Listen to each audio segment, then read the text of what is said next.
Welcome, students. This will be a brief look at the French Revolution. Part 1 will be the French Revolution, and Part 2 will be the rise of Napoleon. Let's get started. French Revolution from 1789 to 1815. Causes.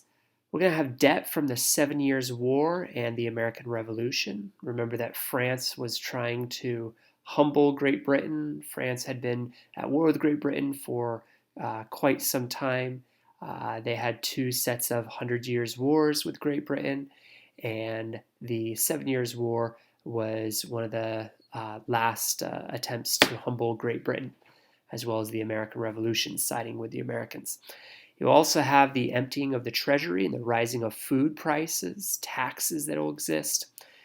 Also, the old regime, such as Louis the 16th and Marie Antoinette, will spend very lavishly. They'll spend a lot of the country's money and not spend very wisely. And so, as you see here, the theme of economics is the big reason that the French Revolution will exist, kind of that undertone of poor economic spending. But also you will have political causes. The Estates General is made up of the nobility, the church, and the people. The Estates General is just like America's Congress. America's Congress has two houses. Parliament in Europe, England specifically, has two houses as well. Well, the Estates General has a third house. They have a nobility and a commoners, the people, but they also have the second estate, the church. Well, the third estate, the common people, they were underrepresented in the Estates General. So you don't only have an economic reason, but also a political reason. On June 10th, 1789, the third estate will form the National Assembly. The third estate will be locked out of the Estates General because of this. So the Estates General or Congress will feel like the third estate, the people are gaining too much representation, too much voice, and so they'll actually lock them out of their meeting. So the National Assembly, or the commoners, they will meet in what's called the Tennis Court Oath. They vow to meet until a new constitution is established. Louis XVI sends troops to Paris and Versailles because he feels threatened, but this stationing of troops will escalate the issues even more. The French Revolution marks the start on July 14th, 1789. This is when the peasants stormed the famous Bastille Castle, the famous prison that had political prisoners there, and they take the revolution into a radical route. So no longer is it just the commoners trying to meet and to establish a constitution, but there's actual bloodshed being spilled and riots taking place as political prisoners are being freed from the Bastille. By August 1789, the National Assembly adopts the Declaration of the Rights of Man and the Citizen, authored by Lafayette, who had helped out with the American Revolution, and he came back to France and took the same ideas. After thousands storm Versailles, the king and the queen are going to relocate to Paris because they're afraid of their life. The National Assembly then takes control of the church lands as well. So there is this frustration not just with the nobility, but also with the church, the second estate, because they were complicit in locking out the commoners from the Estates General. Turmoil continues in France, and the royal family attempts to flee. Radicalization. The Constitution of 1791 establishes a constitutional monarchy. So some of the more leveler heads, you'll have different groups You'll have radicals and you'll have moderates. The moderates just wanted to establish a constitutional monarchy, whereas the radicals will want to go further than that. And so, despite this constitution being established, a lot of radicals will start to believe that it's not enough. And so this will lead to the rise of the Jacobins, led by Robespierre. He had already begun to rise in popularity. The monarchs throughout Europe start to fear the events in Europe, in France. So these other European monarchs are fearing that they are going to have a revolution on their hands as well as France erupts into revolution.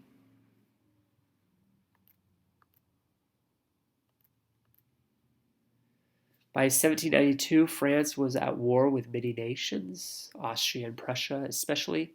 In September 1792, the monarchy was dissolved.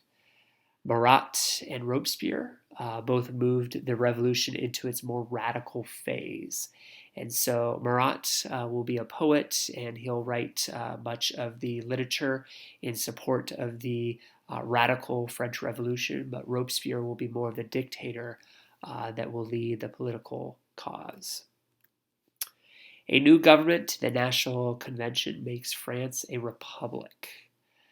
Marat would also be assassinated later by the moderate group as well. Robespierre would be given to the guillotine as well later on. Reign of Terror.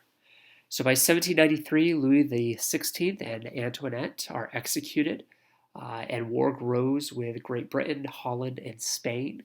So this peasant revolt, these commoners, they also will have to fight other wars as well, even though they will kill their king and queen. Robespierre pushes for a republic of virtue, and that's in quotation marks because his version of virtue is to kill off all the nobility in support of the commoners. Committee on Public Safety establishes and executes enemies of the Republic. Whether you're a moderate or whether you're a rich nobility, you are a target to the Committee on Public Safety. Robespierre rules France as a dictator, and he institutes his terror in need for virtue. Thousands will be executed from 1793 to 1794. Moderates were executed as well as nobility in this reign of terror under Robespierre. Now, this Robespierre individual was a pretty radical individual. He will wage not just a political war, but also a religious war, where he despises the church. He wants to have total loyalty to himself as a dictator, and so he is going to dissolve the Roman Catholic Church in France. So much so that he does not want people to worship on the seventh day of the week, and so he is going to make a 10-day calendar so that he can get rid of the Lord's Day. And so he will do a lot of anti-Christian things, all of which will ultimately get him assassinated, and the moderates will start to take over in France. French Revolution Part 2, Napoleon. Picture Napoleon right here. There's a myth that Napoleon was a very short individual. He was 5'6", which was the common height at the time. George Washington and Louis XIV were more like 6'4", and so compared to them and Thomas Jefferson, he would have been short, but he was actually the common height at the time, which was 5'6". Napoleon's rise. Born in Corsica in 1769 and sent to military school in France in 1778, Napoleon will be born into humble beginnings, not to a rich family, but it's really military that he starts to rise in rank and power. By 16, Napoleon was a lieutenant in the French army, pretty impressive for that age to make it all the way to lieutenant, but his bravery was definitely what helped him to do that. Inspired by the French Revolution, Napoleon attempted to overthrow the Corsican government. And so he believes that he can be an even better dictator, and be even better ruler, and is inspired by this idea of overthrowing governments. Picture of Corsican government right there. In 1793, Napoleon made a hero at Toulon. French Revolution. By 1795, Napoleon's use of cannon into anti-republican Parisian mobs hails him as hero of the Republic. So the people of Paris, the mobs of Paris, will start to see him as a hero because of his exploits. By 1796, Napoleon becomes the leader of the French army.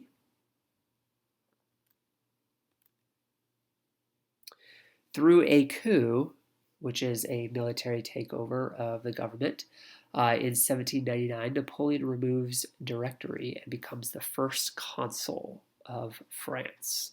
If you remember, that term consul was what the Romans used as a military dictator in times of crisis. So the rise of Napoleon is very similar to the rise of Julius Caesar in Rome as dictator.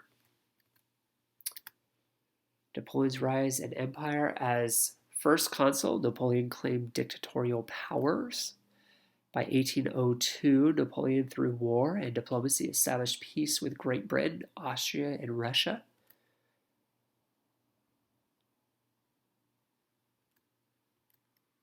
Napoleon brought reforms to France, things like taxing, concordat with the Pope, licenses, and Napoleonic codes. So Napoleon is kind of a mixed bag here. He is a dictator, and that is not a positive thing. However, the peace that he brings and the strength that he brings to France makes him to seem as a hero. Also, the reforms that he brings. So he really stabilizes France after a bloody revolution. It kind of almost seems like France needed a Napoleon after such a bloody and chaotic revolution. Napoleon claimed, "I am the revolution," and so he believed that he was the culmination of the revolution and the final stamp on the revolution. And so he is exalting himself as this great ruler. By 1802, due to many colonial holdings, sold Louisiana to the United States. The French Napoleon realized that he did not need colonial possessions in America, as he's trying to focus on just conquering Europe, and so he'd sell this to the United States for a great price. In 1804, Napoleon crowns himself as Emperor Napoleon the First, which would make a lot of people concerned because they're reminded of the different Louis, Louis the 14th, Louis the 15th, Louis the 16th, and such. So when he calls himself Napoleon the First, that starts people to question his rule and his intentions.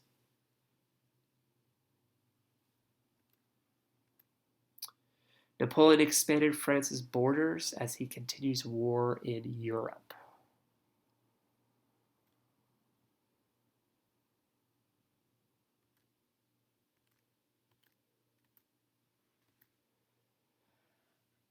Napoleon's first major loss, however, was against Great Britain at Trafalgar. Napoleon's continental system will end up failing. What he tries to do is to own all of Europe, but he's too ambitious, tries too much, and is not able to hold all of it.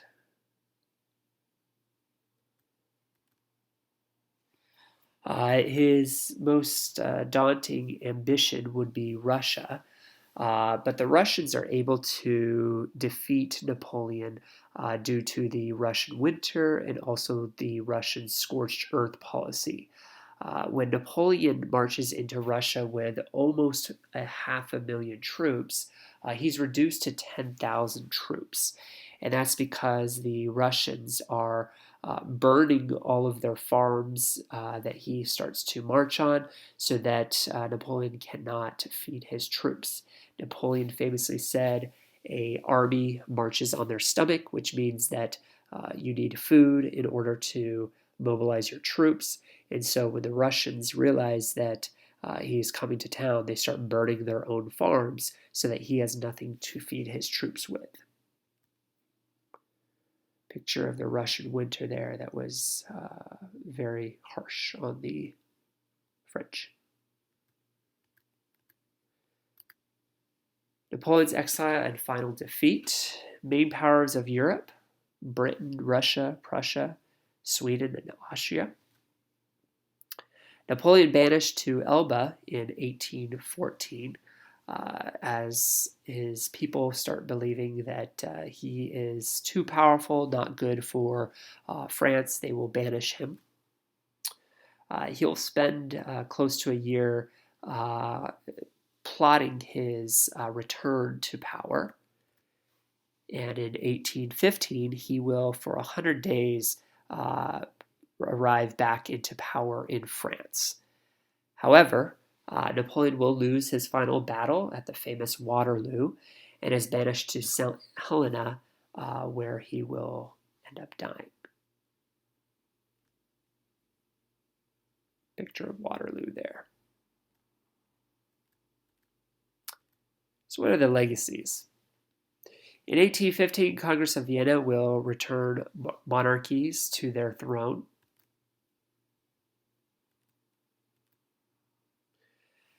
The French Revolution becomes an example for other revolutions, whether it's the Haitian Revolution, where the African slaves in Haiti will rise up against their French slave masters and become their own colony. That's why Haiti is mainly black people in there, but also they speak French. Independent movements in Latin America will start to arise as well.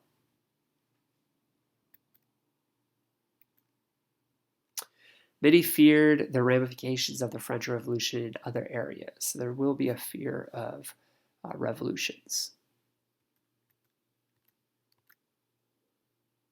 Declaration of the Rights of Man and Citizen, famous document written in the support of the common people's rights. You also have increased secularism, which means God removed from radical phase of revolution. And there will be a dark side of the Enlightenment. And so the legacy of the French Revolution is that if you take Enlightenment philosophy to its fullest extent, there is a dark side to it where there is no sacred life, but the common people have this frustration towards the rich people, and they take their life, take their property in this Enlightenment revolution idea.